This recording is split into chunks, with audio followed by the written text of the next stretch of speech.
6,715 bank नोकऱ्या आणि 48,480 basic पगार. IBPS ने पीओ मॅनेजमेंट ट्रेनी 2026 भरतीची अधिकृत अधिसूचना जाहीर केली आहे.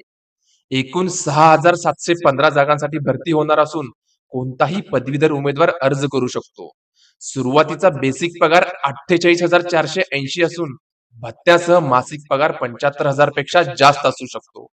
तर ऑनलाईन अर्ज करण्याची शेवटची तारीख 21 जुलै 2026 आहे आणि अर्जासाठी लागणारी कागदपत्रे, फोटो, स्वाक्षरी, डाव्या अंगठ्याचा ठसा, हस्तलिखित घोषणापत्र, 10वीचे प्रमाणपत्र आणि लाईव्ह फोटो अपलोड करणे अनिवार्य आहे. पण लक्षात ठेवा, कंप्लीट रजिस्ट्रेशन केल्यानंतर अर्जात कोणताही बदल करता येणार नाही. त्यामुळे फॉर्म भरताना सर्व माहिती नीट तपासा आणि ही माहिती बँक नोकरीची तयारी करणाऱ्या प्रत्येक मित्रापर्यंत नक्की शेअर करा. आणि अशाच सरकारी भरती अपडेटसाठी गगन मराठीला सबस्क्राईब करा.